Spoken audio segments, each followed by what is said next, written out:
back onto it. Episode 20 of I think it's actually like 18, but we won't go there. Every week. Round numbers. That's what people want. So we're going with number 20, numero 2 Wow, your language skills are just as good as your spelling. Congratulations. Oh, amazing. But obviously, exciting week this week. Obviously, building up to the PGA, which is kicked off today. Obviously, looking back at last week as well. And obviously, big news around Richard Bland finally pulling his finger out after God knows how many years. And a few other things all leading up to the tour. So, but obviously, we'll kick up because obviously there's a lot of anticipation obviously coming up to this weekend and obviously all kicking off today. So what's everyone's thoughts been around it? Well, it has kicked off, so I don't know if we're allowed to say on what we're pretending to be on this, but we're not pretending for anything. Right. It's long, isn't it? Thank you. Yeah. Yeah. Like very, very long. Yes, it's very long, and I feel sorry for them playing it in the wind. Find something close to European conditions. We complain that they don't have enough of a challenge. They've got a bit of blustery wind to deal with this time. It's incredibly windy. That's why no score is over 3 under par at the moment. So, Tom, they haven't started. So yeah. It has. We know we've already made our picks. Everyone, we can explain that we've made our picks, so we're not doing whatever. But anyway, it's long and it's windy. But importantly, Spieth is going for the career slam. Can he do it? No, I don't think there's been not no, but I don't think there's been enough chat around that. I think more of the chat's been around Rory and him coming back to Kiawah Island after 2012, especially if you looked on Sky Sports, it's been more focused on Rory than it has been on Spieth. I think Sky Sports coverage is a bit biased though because he's our local guy, isn't he? I think if you look at watching CSN or something, it probably would have been more around Spieth. So I think CSN. Do you mean CNN? Something in America. I think it is CSN. Or like it's CNN. Is it MSNBC that does the golf? Yeah, there's that, but there's no CSN. I don't think there is a CSN. But I'm pretty sure there is a CSN. There is a CSN. But well, if I'm wrong, I apologise. Somewhere in America, somebody is raving about Spieth. I'm sure. So. I don't think he can because I don't think he hits it far enough. Basically, and he's not accurate enough off the tee. You need to be accurate and long off the tee, and he's neither of those. So that's Bryson gone then. Yeah, Bryson's been played terrible. Yeah, I saw a stat before. I mean, having picked Bryson last week, I regretted it instantly. But I saw a stat that he's the furthest technically off the tee, but he ranks 155th for accuracy. Yeah, just proves how unimportant accuracy is really off the tee. The fact that wins that much is it, and he just doesn't get it. But he doesn't win that much. He has. He's one of like 2 multiple winners this year. Yeah. But you're saying, imagine if you said someone who's 160th or whatever accuracy is in the top 10 in the world consistently. But it's because his putting is good. But this course as well, from having watched the majority of the first round, from having watched the majority of the first round now, I think the course will favour either someone who's very long hitting and accurate, or someone who's just plain accurate with their iron shots. So if we actually look back to 2012, Ian Poulter did really well. So I think someone like a Colin Morikawa actually has a very good shot at it because of his iron play. So even though I think he's ranked 145th for driving distance, he still has a very good shot at defending his title, even though I don't think he's going to do it necessarily. But he's probably the best iron player on the tour at the moment, despite the lack of accuracy. Victor Hovland. Don't forget him. He's rated number 1 for that's factual. He's rated. Morikawa actually is historically at his current pace the 2nd greatest iron player of all time behind Tiger Woods. There you go. So this is why I love Colin. It's factual, mate. I love Colin. said this for a very long time now. Well, yeah. I only support the greats. Good job on selecting him. Yeah. I don't think this is going to be his. It's very difficult to defend a title, let alone a major. And he has to be literally perfect because he's not long enough off the tee. Yeah, because it's just so goddamn long. His accuracy has to be off the charts from the tee, which is the issue. I trust his iron play. If I was going to pick one of the two young guns that I normally go for, it would have been Victor over Colin for this one. But I just don't know if they tried to correct everything else a bit too much and made it so long that it kind of takes the fun out of it. Wouldn't it be? It was the longest championship course ever in 2012, and then got overtaken, and then it's just taken it back. But they've extended it more, haven't they? They've moved the tees back further, all of that stuff. But I just... It's quite entertaining watching them struggle for once. We feel mortal, like when we don't hit. No, I enjoy them watching the struggle, but that's against the wind that I'm enjoying it, not necessarily them hitting it long. Because I know they can hit, 200 yards of their irons consistently. That's not the enjoyable part. The enjoyable part is them figuring out the lines they need to take, the shot shapes they need to hit, not necessarily the distance aspect. Because you know they can hit the distance. That's not the issue. It's adjusting for everything else. Yeah. Well, it'll be interesting to see how it plays out for the rest of the weekend. But we'll come back to our predictions at the end, Sia. But obviously last weekend as well, obviously KH Lee finally got his first tour win as well. But I don't want to say easy event, but it was so goddamn boring. Because it was so easy. I don't like scores so in boring. 20s. It was the fact that someone was 18 under after 2 rounds. Yeah. I think we said that. We said that it's most enjoyable when the winning score is between like -8 and -12, not freaking -27. Because at -8 to 12, someone can storm through on the last day or something like that. But oh mate, I was so dull. Having said that, there was a bit of a battle between Sam Burns and KH Lee on the last day.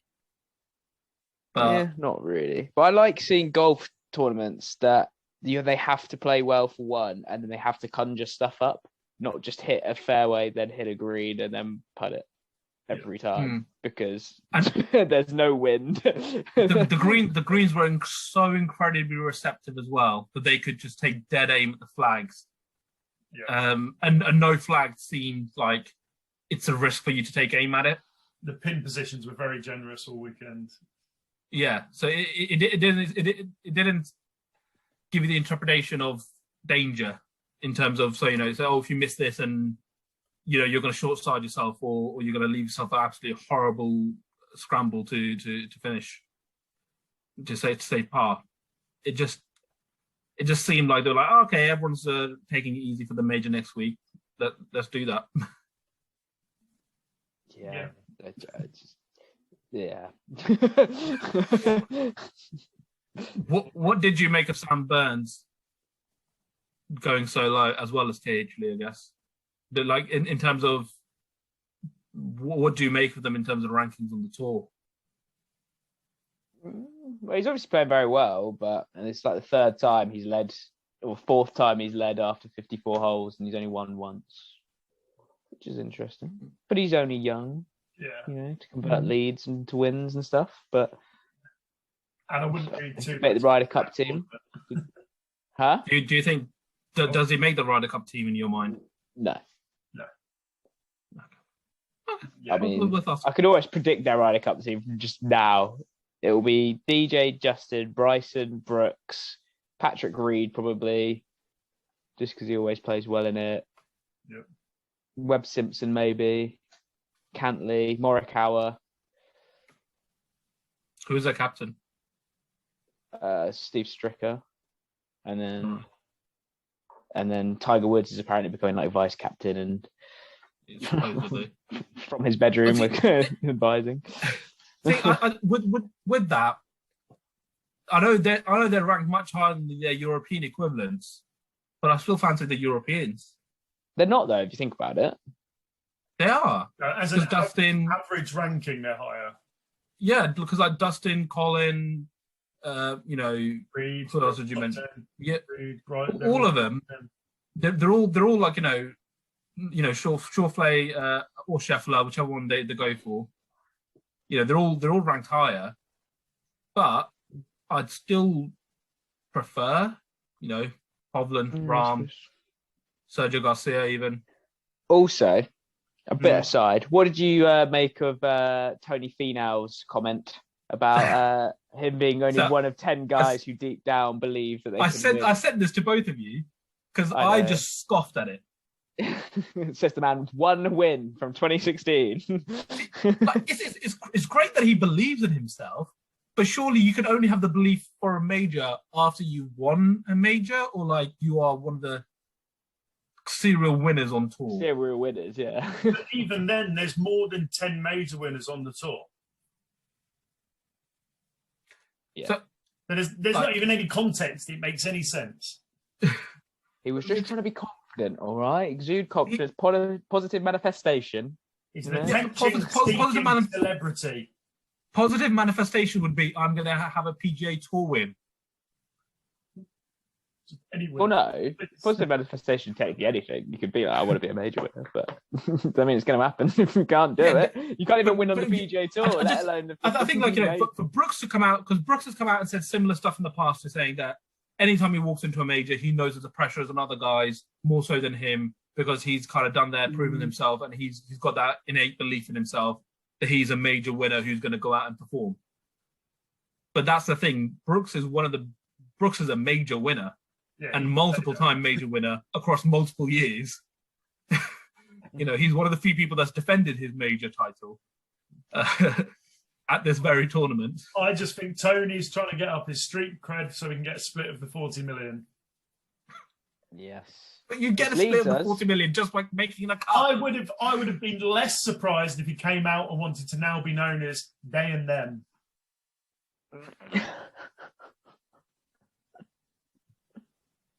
Anyhow, Richard Bland. Anyhow, I think is the word you're looking for.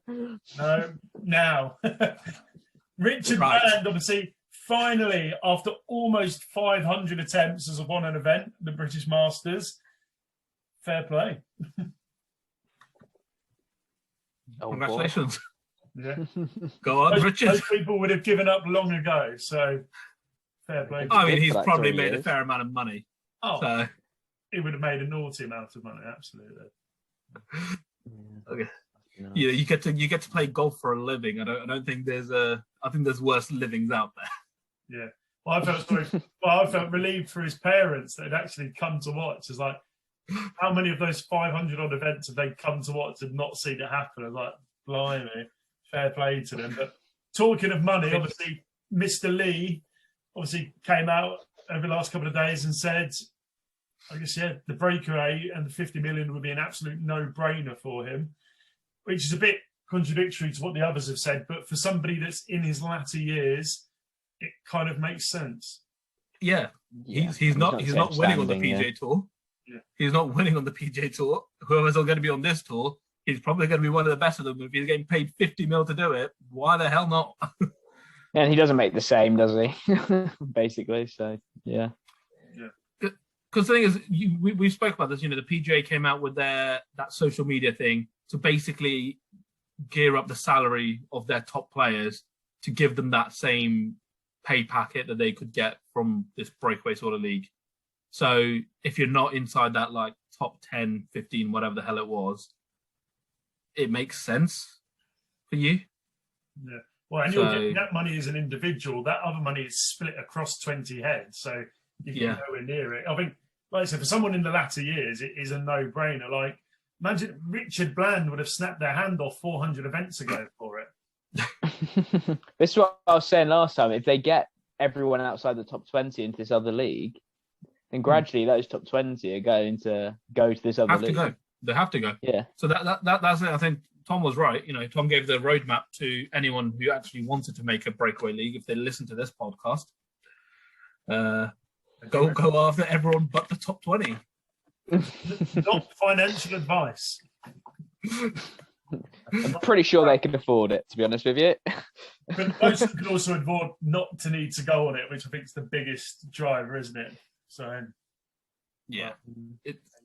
But anyway, we'll move on to our predictions and obviously results, because there's a lot to talk about on that side as well. But obviously, our predictions from last week were poor. Meh. Yeah. Top went for Zalatoris. I got a point. Got a point for a top 20 finish. Seahab went for Bryson, and I went for JT, who had forgettable weekends. This is why I think Bryson's just overrated. I don't think you did go for JT. I don't think you played. I genuinely do not remember who you went for. I can't remember. I think it might have been Lee or something like that. Yeah. We'll watch it. We'll watch it back and we'll clarify. We'll do it like tot up, but it doesn't really this much for scores.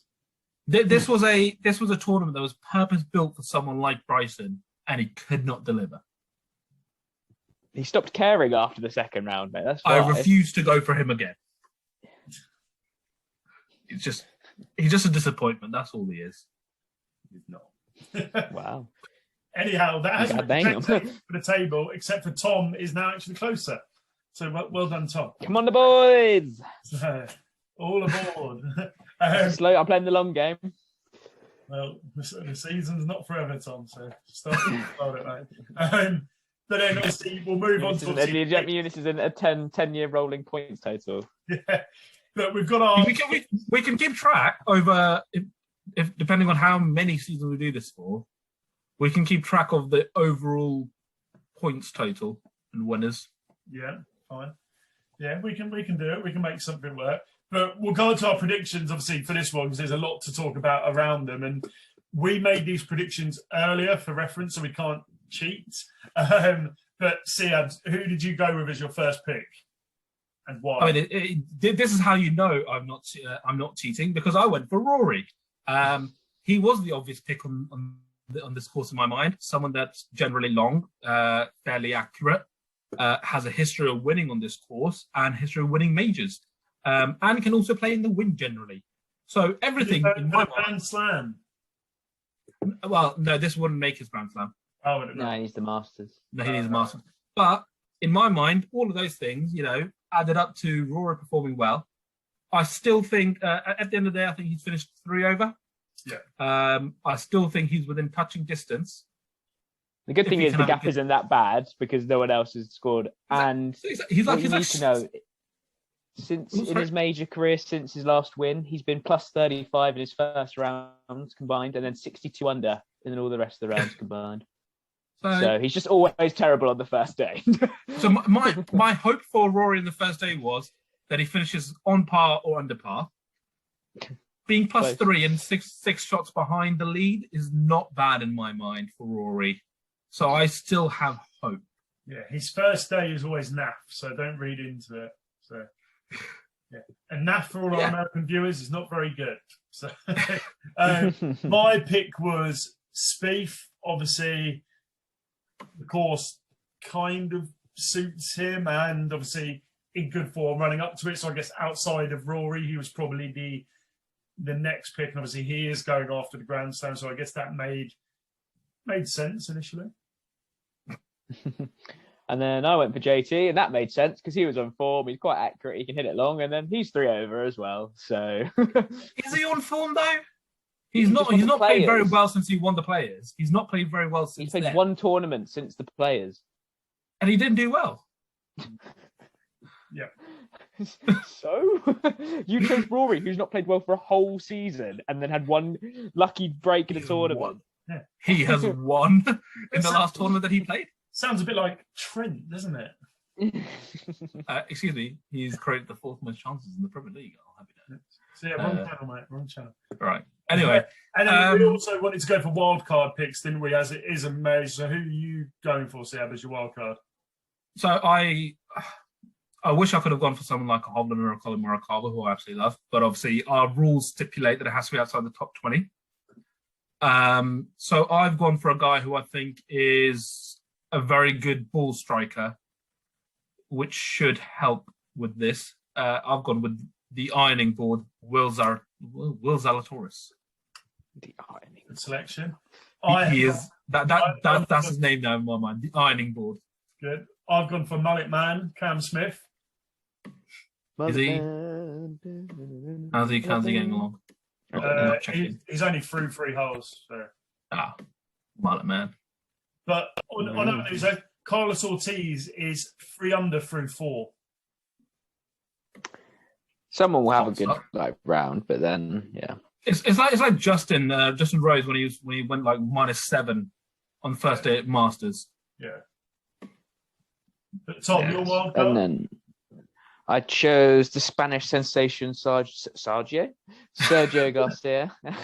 He's accurate and long off the tee, and he's good with his irons, so makes sense to me. But the last time I actually watched Sergio Garcia off the tee, he hit it along the ground about 200 yards. Hey, we all have our days, Siab, all right?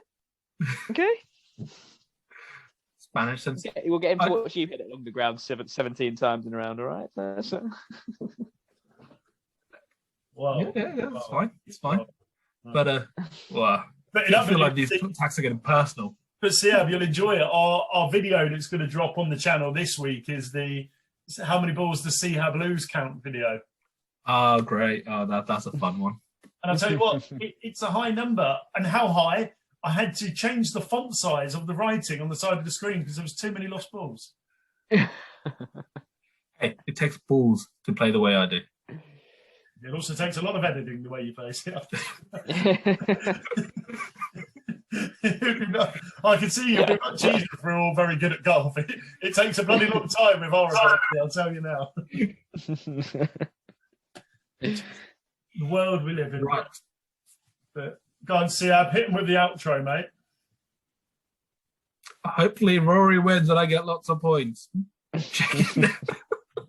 Please. Check in next week to see how we all get along.